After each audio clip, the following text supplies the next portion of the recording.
Hello, Star Wars Galaxy of Hero players. This is Andy Teshorto. Today, I'm going to be talking about all the stuff that's been going on lately. I haven't done any video recording of any of this because some of it came out earlier last week, and they wanted to say, "Hey, here we go." So, on the 14th of September, they released a post about this big, huge, unscrambled thing. Of course, a lot of you know by now it is Chewbacca. But of course, there was like rumor that it could be like Forlom or Forlom and Zuckuss coming out. They're going to have some sort of a bounty hunter set up there because then that would eliminate or that would actually add in the rest of the original trilogy bounty hunters. Then all we would need would be their ships, and then we would be set. But no, if you actually look and if you do find out, it is none other than it's none other than Chewbacca.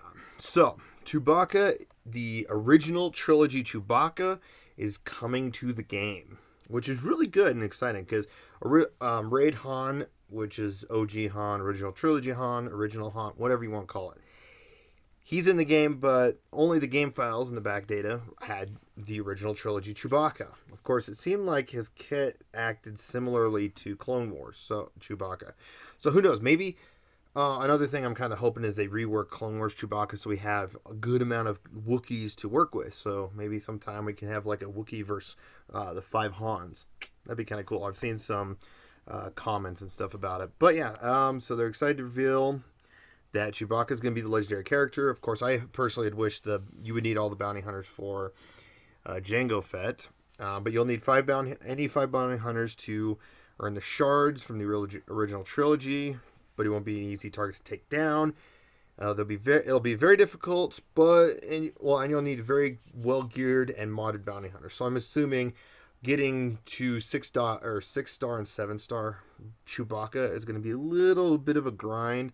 So I'll see. I have a feeling I'll be able to at least get gear 5 or 5-star. Sorry, 5-star Chewbacca, but we'll go from there, and I'll actually when this event comes out, I will work on covering the event. So I will be doing it through my phone just because the right now my computer's having issues. I'm running Nox, and I'm having issues with that right now, unfortunately. But also starting this weekend, which is 9/21 to 9/24, there'll be earn additional bounty hunter shards. So I'll cover those here in a sec. But yeah, and then you also as you prepare to capture Chewbacca, be advised that Jango Fett 25 shards will be available in the One Famous Wookiee event bundle. So you'll get an additional 25 shards for Jango Fett, which is good. This is good. So we'll see what that bundle looks like. Event bundle, the event bundle, which is the Bounty Hunter Ultimate bundle. So it sounds like you'll be able to get all like 25 shards of everything or something. But we'll see when that bundle comes out as well. So here is where they're going to be doing the hard node, light side, dark side. I don't know why they don't do ship hard nodes as well, just to give you a chance. Of course, there's not 9 hard nodes, so they'd have to like double up some for the ships. But light and dark side nodes, anytime you battle, you'll get these extra characters. So stage 1's Boba Fett, stage 2 is Cad Bane, stage 3 is IG-88, stage 4 is Greedo, stage 5 is Zam Wesell, stage 6 is Dengar. I'll admit, before I continue on the rest of the way, I have all those 7-stars, so I'm not going to be farming any of those. Stage 7 is Bosk, so definitely if you're working on Bosk, mine's 5-star right now. I'm at like 32, 34, close out of 85. Getting close to 6-star, so this, I hope, actually helps me push it. Stage 8 is Embo, and stage 9 is Aura Singh. I've been farming Bosk for a while now. He's one of my main targets. So, and I think he's stage 8, so I might actually be getting Embo shards. But then I can find a stage 7 character, use some extra energy, and pick up the Bosk. So that's good. I'm kind of excited that we're getting at least these reward drops.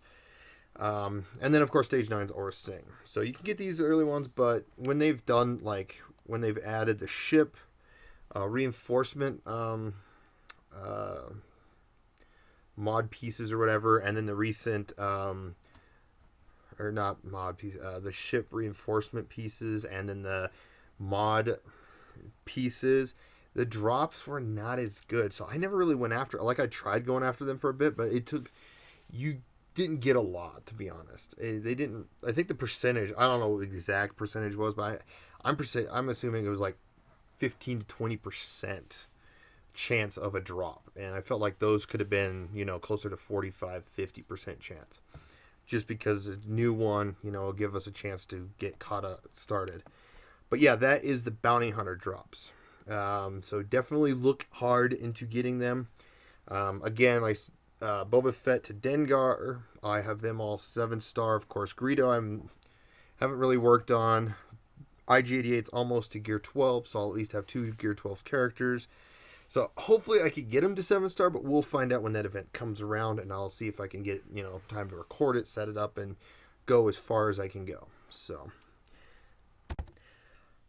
there's a few other things I do want to cover. The effects of Marki Rewards. So yes, there's especially going around with Marki events and all, but there's been ongoing discussion whether the rewards of the Jango Marki Plus will be the new normal for Marquis moving forward. So I want to take a moment to set expectations, okay? Which is, if you played the Jango Fett Marquis event, I'm going to try getting a small, quick recording. I may have it unedited coming up online, so I'll put it in the parentheses of the title, unedited, just because of time. I'm going to be traveling for a wedding this weekend. Yay, I'm not a wedding person, so...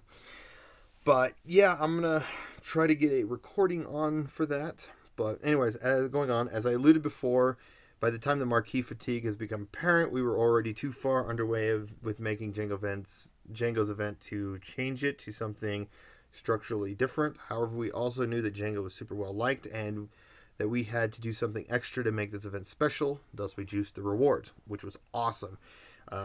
So they had the normal tier 1 through 7 or something. You had the practice tier, the bonus tier, and then you had 3 extra tiers to actually get. You got a Zeta on each one of them, which is great. I think 1 to 3 Omegas, the Mark III ability mats, and then you got rewards based on the mod slicing, salvage, and stuff like that. I thought that was great. It helped me slice up some mods, getting them from white to blue, or white to green, green to blue, those kind of things. And I'm prepped, ready to go to get another mod to 6-dot as soon as I get the gold pieces, which I'm running low on guild tokens. Yay. It's the only downside is I've got to the point, once I started farming this stuff, I'm running out of guild currency, or the guild store currency faster. So it's kind of a downside to that. So hopefully they kind of address that in the future too. Especially since we're getting more rewards and stuff, and we're needing more currency in certain areas of the game. Which has been a discussion from what I heard, that crystals, they might get more crystal rewards. I think it was a YouTuber, I don't think it was Mobile Gamer, Arnold T. Warrior, or it was somebody. One of the YouTubers I've watched, and they talked about upping the crystal rewards for the arenas. So hopefully we can get that set up. Other than that, let's move on to the last topic. The last thing I want to discuss is the Sith raid changes. This came in late, if I would have started recording before I looked at this, yeah, you always want to refresh your forums every, so often, because you never know when a new post pops up, like with the little puzzle pieces they've been doing. And I like that they've been doing that. That's kind of cool that they find a way of puzzle piecing or blurring things out. They did that with the Jango, revealing Jango. I like that. I know they also do at the bottom of their road ahead or upcoming events, stuff like that posts. They usually have a little line, but now they're starting to add little pictures, make it a little more fun and challenging to see who gets it right and who gets it wrong. So that's always fun. But anyways, let's go into Sith raid changes and a little bit into the HAAT raid changes as well. But they released 2.0, and the top question on everyone's mind: when and what are the Sith raid changes? We'll be launching the changes detailed below, along with a release that has the legendary Chewbacca in it. But today they're going to walk us through it. The majority of these changes do not impact the heroic tier, so don't feel disappointed that they didn't change the heroic tier to make it easier or anything like that.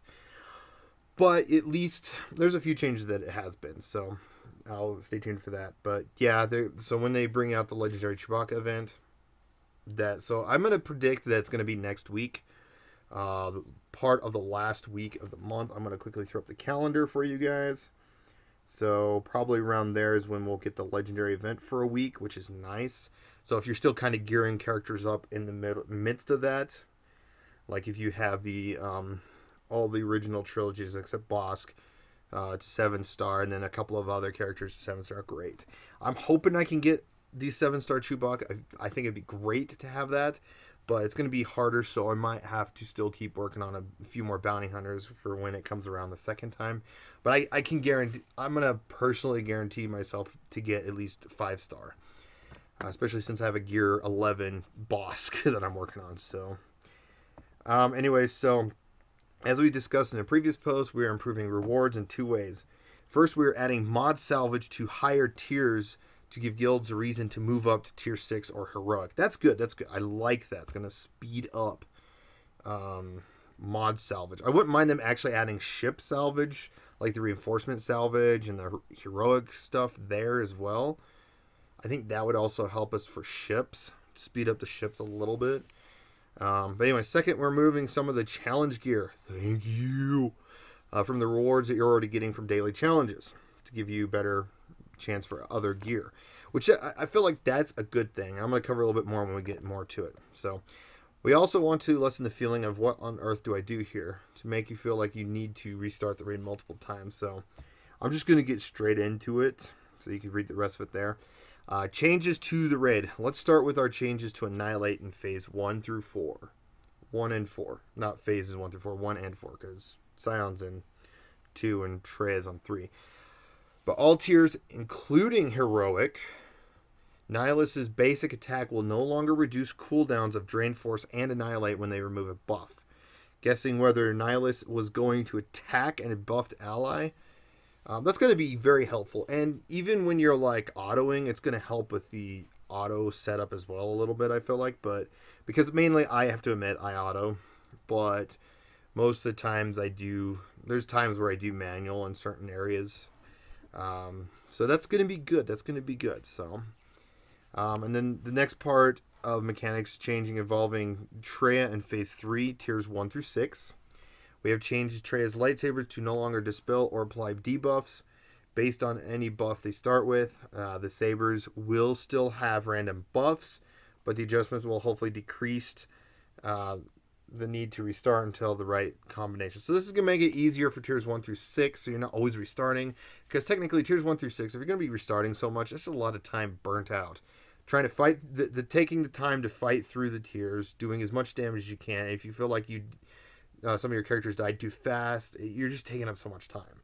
So that's going to help a lot, and it's going to help all guilds too. So, but there's just with this adjustment, hopefully it'll decrease the need to restart. So that's basically what I'm saying. Last mechanic changes is boss health has been reduced tiers 1 through 6. So this will speed up completion rate and result guilds being rewarded more often. That's good. My guild of guilds has moved me around in the last couple of weeks, and I went from completing the raid in like 3.5 days to like 4.5 days almost sometimes. So hopefully this will really help us not just beat tier 5 a little faster, but maybe go up to tier 6 and speed up that process. So that's nice. But tier 1 through 4, that's a huge reduction in health. But of course, the numbers, any of this in this post will possibly result in some more changes in the future before it's released. So that's, this little note thing here. So changes to rewards. This is, I think, one of the more exciting parts too as well. Guilds will be completing the raid faster with the changes above, which means more rewards overall. We want to also increase the quality of these rewards at higher tiers of the raids. We could see from the participation data in different tiers, and many guilds we're skipping tiers 5 and 6. We're skipping tiers 5 and 6, and as the increased effort was not worth the small increase in rewards. So that is huge. I know once this raid came out at first, the guild I was in previous, we were doing tier 4 for a while. Then we test tier 5 here and there, and then tier 4. Then once a bunch of us, of course, guild moved around players and stuff. But once we got it set up, we've been doing tier 5 since. Well, I've been doing tier 5 since, even with this new guild. And then sometimes we had tested 6 and heroic to see where we were. But yeah, it's just kind of yeah. It's tricky, but I can see why a lot of people were just, not taking the effort for it. To address this gap, the rewards for tier 6 and above will now include mod salvage, and we are removing some of the challenge gear from the AAT prize box that have been stacking up in your inventory. That's awesome. This will give you a better chance to get gear that you need. So I hope that they eventually add it to. They say down here, I think it says for the removed gear, it's tier 6 and heroic for the AAT, so it's just all of AAT because there's only 2 tiers. That one never made sense to me on the AAT raid. But tier 5, 6, and heroic for the Sith Triumphant raid, that's huge. Getting rid of all that heroic or challenge salvage is huge, just because it just builds you up even more, and you're like hoping to get a good gear piece, and then you get a crappy one. And hopefully I can understand Rancor kind of keeping that. Maybe the heroic could drop challenge gear as well in the future, but having these two latest raids actually removing the challenge gear is going to be so much helpful. Also, the added mod salvage reward to tier 6 and heroic, 5 to 12 and 6, and then 7 to 14 in heroic is going to help. And it's just going to be these ones. It's not going to be all of them. It's going to be these ones. I hope they eventually, at least in heroic, tier 6s and heroics, they also add the gold piece. I'd have to look that up. But yeah, if they add that, I want to call it the mod Omega. Could be considered that. But the mod Omega be great to have, unless I don't think it's one of these, but yeah.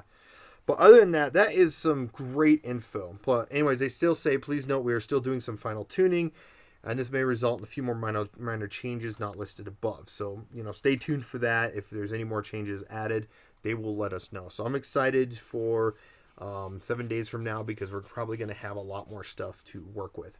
Other than, thanks for watching. Let me know what you guys think in the comments below about these changes, and you guys have a wonderful day.